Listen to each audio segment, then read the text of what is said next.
এইটো এটা monetary policy কমিটিৰে মানে এটা পাৰ্ট হয় আৰু ৰেপো ৰেট আপোনালোকক মই অলৰেডি আগত ভিডিঅ' কেইটাতো কৈছোঁ RBI কিছুমান ৰেট আছে ৰেপো ৰেট পলিচি ৰেট কিছুমান আছে মানে তাৰপিছত reverse repo rate standing deposit facility MSM আছিলে তো এই বস্তুখিনি হয় কি আজি আমি এটা নতুন মানে এইটো যিহেতু নিউজত আহিছে তো নিউজটো ইম্পৰ্টেণ্ট নহয় আমাৰ কাৰণে SDF কি হয় জানো আহকচোন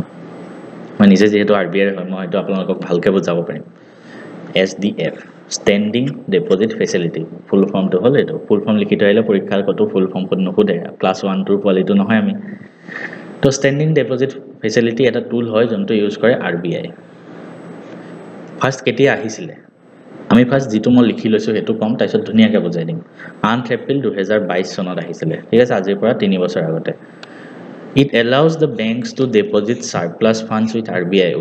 without needing to provide collateral in return. মানে কি এতিয়া চাওক আমাৰ ওচৰত এজন ধৰক মই এজন কোন SKN সুজিত কুমাৰ নাথ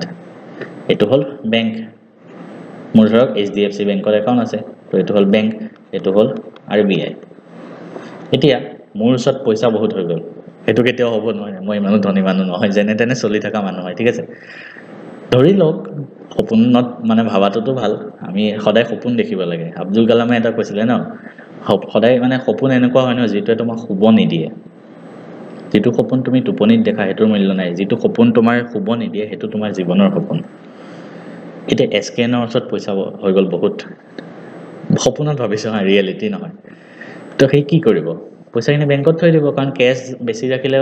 চুৰ হ'ব পাৰে কিবা হ'ব পাৰে নষ্ট হ'ব পাৰে তো আমি কি কৰোঁ বেংকত থৈ দিওঁ কিয় বেংকত থম কাৰণ বেংকে আমাক উল্টাই কিবা এটা ইন্টাৰেষ্ট দিব ন কিবা এটা পাৰ্চেন্ট ইন্টাৰেষ্ট দিব তেতিয়াহে আমি বেংকত থম সেম বস্তুটো যদি বেংকৰ ওচৰত বহুত পইচা হৈ যায় বেংকৰ ওচৰত যিমান পইচা লাগে তাতকৈ জোখতকৈ বেছি পইচা হৈ গ'ল তেতিয়া বেংকে কি কৰিব তেতিয়া বেংকে সেই পইচাটো নি RBI থৈ দিব কিয় থব কাৰণ RBI বেংকক কিবা এটা ইন্টাৰেষ্ট দিব বস্তুটো বুজিলে আৰু সেই বেংকে যে নিজৰ এক্সট্ৰা পইচাবিলাক RBI ত ৰাখে সেই যোনটো ফেচিলিটি হেতু কোৱা হয় SDF ষ্টেণ্ডিং ডিপ'জিট ফেচিলিটি আৰু এটা আছে আৰু এটা ৰেটৰ আন্ডাৰটো বেংকে থব পাৰে এটো হ'ল ৰিভাৰ্ছ ৰেপো ৰেট কি ৰিভাৰ্ছ ৰেপো ৰেট এটোৰ আন্ডাৰটো বেংকে RBI ত থব পাৰে মই এটা বুজাই দিছো এটো হ'ল বেংক এটো হ'ল RBI তো বেংকৰ আছে দুটা অপচন আছে কি SDF ইউজ কৰিও নিজৰ পইচা RBI ত থব পাৰে বা ৰিভাৰ্ছ ৰেপো ৰেট ইউজ কৰিও থব পাৰে ৰিভাৰ্ছ ৰেপো ৰেটটো এটা ৰেট হয় যোনটোত মানে বেংকৰ বেছি পইচা হলে RBI ত থৈ দিব পাৰে কিন্তু ৰিভাৰ্ছ ৰেপো ৰেটৰ ক্ষেত্ৰত ইয়াত RBI এটা সিকিউৰিটি দিয়ে ৰিটাৰ্ণ দিয়ে যেনেকৈ আমি ধৰক ক'বাত বেংকত পইচা থৈছো বা সিকিউৰিটি বস্তুটো কি হয় বুজাই দিছো আপুনি বেংকৰ পৰা লোন লৈছে আপোনাক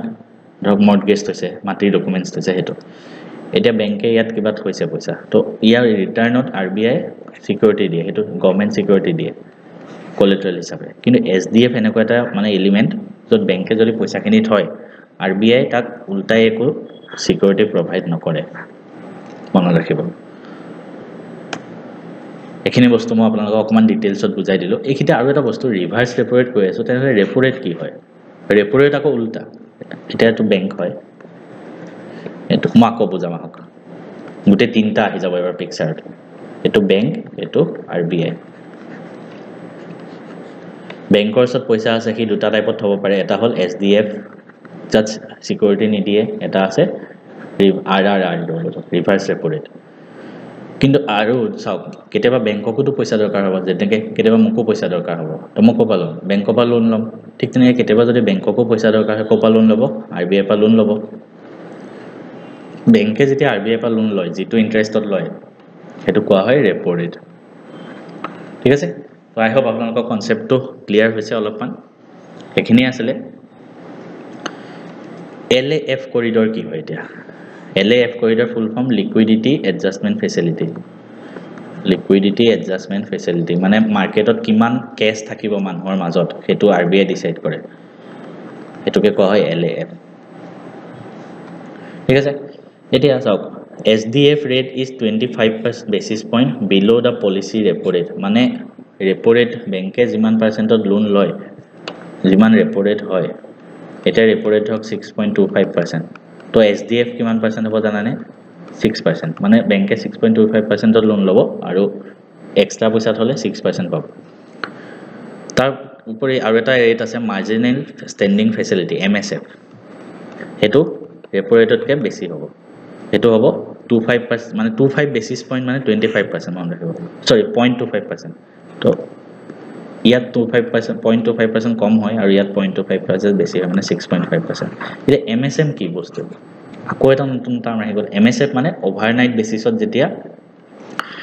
বেংকে borrow কৰে ইয়াত মই লিখি দিছো চাওক it is a window for banks to borrow from the RBI in an emergency situation repo ৰেটতো বেংকে লোন ল'ব পাৰে কিন্তু কেতিয়াবা ঘপককে যদি পইচা দৰকাৰ হয় বলে মোক SBI মেনেজাৰ যোনটো হেড হি বলে RBI ফোন কৰিছে মোক কাইলে পইচা লাগে ঠিক আছে এনেকেতো নকৰে কিন্তু প্ৰসেস থাকে জাস্ট কৈ আছো কাইলে পইচা লাগে তেতিয়া ঘপককে পইচা দৰকাৰ হলে লৈ ল'ব পাৰে হেতু হ'ব MSF মাৰ্জিনেল ষ্টেণ্ডিং ফেচিলিটি এটা ঘপককে পইচা লৈছে ঘপককে পইচা দিয়াৰ বিনিময়ত ইন্টাৰেষ্টটো অকমান বেছি ল'বই RBI তো এটো কাৰণে MSF ৰ ইন্টাৰেষ্ট 6.5% হয় আৰু ৰেপো ৰেটৰ ইন্টাৰেষ্ট 6.25% হয় ঠিক আছে এতিয়া LAF কি হয় LAF corridor কি হয় it is the arrangement restores the LAF corridor to pre-pandemic width of 50 basis point মানে কি SDF আৰু MSF ৰ মাজত যেটো ডিফাৰেন্স হয় এটো কোৱা হয় LAF liquidity adjustment facility বহুতখিনি টাৰ্ম পঢ়াই দিলো মোৰ ওপৰদি গলে সৰি ৰিভাইজ কৰি চাই ল'ব এবাৰ মানে ইমানখিনি বস্তু এটা সৰু ভিডিওত বা সৰু এটা ভিডিওত কোৱাটো মানে প্ৰবলেম হয় কাৰবা যদি লাগে ডিটেইলছত বেংকৰ ৰিলেটেড এভৰিথিং মই পঢ়াই দিব পাৰিম কৈ দিব কমেন্টত মই এটা ভিডিও দি দিম APSC CSETৰ কাৰণে প্ৰিপাৰেচন কৰি আছে নেকি এই ভিডিওটোত মই আপোনালোকক জনাম যে আমাৰ CSETৰ কোৰ্সটো যেটো লৈ আহিছে তাত কি থাকিব আৰু কেনেকৈ জয়েন কৰিব এই আমাৰ APSC CSETৰ কোৰ্সটোত আপোনালোকে লাভ কৰিব মেথছৰ 30টা চেপ্টাৰ বাই প্ৰায় 30টা ভিডিওত মই লেকচাৰ দিম গুটে কেটা ভিডিওৰ আপুনি গুটে মেথছৰ কোৰ্সটো খতম কৰিব পাৰিব মই নিজে মেথছত অলপ ভাল হয় মেথছত মই মেট্ৰিকত 100 পাইছিলো অল আসাম হাইয়েস্ট আৰু হাই সেকেন্ডাৰীটো ষ্টেট হাইয়েস্ট পাইছিলো 99 তাৰ উপৰি মই JEE NDA ক্ৰেক কৰিছিলো ফাৰ্স্ট এটেম্পটত I was a BTech in NIT Silchar তাৰ পিছত মই 3টা বেংকিং জব ক্ৰেক কৰিছিলো 6 মান্থৰ ভিতৰত একো কোচিং নোহোৱাকে গতিকে মোৰ মেথছৰ লগত বা ৰিজনিংৰ লগত টাৰ্মছটো ভাল হয় হেতু কাৰণে মই CSETৰ কোৰ্সটো আপোনালোকৰ বাবে লৈ আহিছো ইয়াত মেথছৰ 30টা চেপ্টাৰ পাব তাৰ উপৰি ৰিজনিংৰ 5টা চেপ্টাৰ পাব 5টা আগতে আহা কোৱেশ্চন পেপাৰ বিলাক চাই পেলাই মই বনাইছো তাৰ উপৰি পাব ইংলিছৰ ৰিডিং কম্প্ৰিহেনশন কেনেকৈ কৰিব লাগে এই গুটেখিনি বস্তু আপুনি জাস্ট বৰ্তমান সময়ৰ কাৰণে 399 প্লাস GST চলি আছে অলপ দিনৰ পিছত দামটো বাঢ়ি যাব হয়তো তো যিমান জলদি পাৰি লৈ লওক এই ভিডিওটো যদি পিছত চাই আছে তেতিয়া হয়তো দামটো বাঢ়ি যাব পাৰে তো বৰ্তমান সময়ত আজি ভিডিওটো মই বনাই আছো 5 তাৰিখে তো আজি সময়ত দামটো কমি আছে তো এতিয়া লৈ ল'ব পাৰে ভিডিও কোৰ্সটো কেনেকৈ ল'ব ডেসক্ৰিপচনত মই লিংকটো দি থৈ দিম তাত গৈ আপোনালোকে ক্লিক কৰি জয়েন হ'ব পাৰে বা আপুনি মেথছ এণ্ড ফিজিক্স হাব এপটো আমাৰ ডাউনলোড কৰিব এই এপটোতে পাব গুটেখিনি মেথছ এণ্ড ফিজিক্স হাব এপত গৈ আপুনি কোৰ্সটো পাব ইয়াৰ পৰা এই কোৰ্সটোত মই মক টেষ্ট দিম এই মক টেষ্ট আপোনালোকে চেপ্টাৰ ওয়াইজ পাব মানে PDF নহয় হা এক্সামত যেনেকৈ কৰিব লাগে টাইমাৰ চলি থাকিব ধুনীয়াকৈ এক্সাম এনভাইৰনমেন্ট লগাই তাত আপুনি ক্লিক কৰি গৈ থাকিব প্ৰত্যেকটো চেপ্টাৰ খতম হ'ব আমি মক টেষ্ট দিম গুটেখিনি আপুনি পাই যাব তাৰ উপৰি UPSCত আগতে আহা CSETত যিখিনি প্ৰশ্ন আছে হেখিনি মই আপোনালোকক সলভ কৰি দেখাম কেনেকৈ পৰীক্ষাত কম সময়ত কৰিব লাগে শৰ্টকাট কি এপ্লাই কৰিব লাগে গুটেখিনি বস্তু আপোনালোকে পাই যাব জয়েন কৰিবৰ কাৰণে মেথছ এণ্ড ফিজিক্স হাব এপত যাওক তাতে গৈ ফাৰ্ষ্টতে পাব what are you looking for এনেকৈ ৰেজিষ্টাৰ কৰিব যদি নাজানে ডেসক্ৰিপচনত লিংক দি থৈ দিম চাই ল'ব তাৰপিছত তাত ক্লিক কৰিলে APSCটোত ক্লিক কৰিব APSCত ক্লিক কৰি আপুনি CSETৰ কোৰ্সটো পাব তাত পে নাও কৰিব গুগল পে দি পে কৰিব পাৰে ফোন পে দি পেটিএম দি পে কৰিব পাৰে ডেবিট কাৰ্ড দি পে কৰিব পাৰে নেট বেংকিং দি কাৰোবা যদি সমস্যা হয় কিবা মোক কমেন্ট কৰিব খালি এই কোৰ্সটো আপুনি লৈ লওক CSETৰ কাৰণে একো টেনচন ল'ব নালাগে মই আছো মই সকলোকে সহায় কৰিম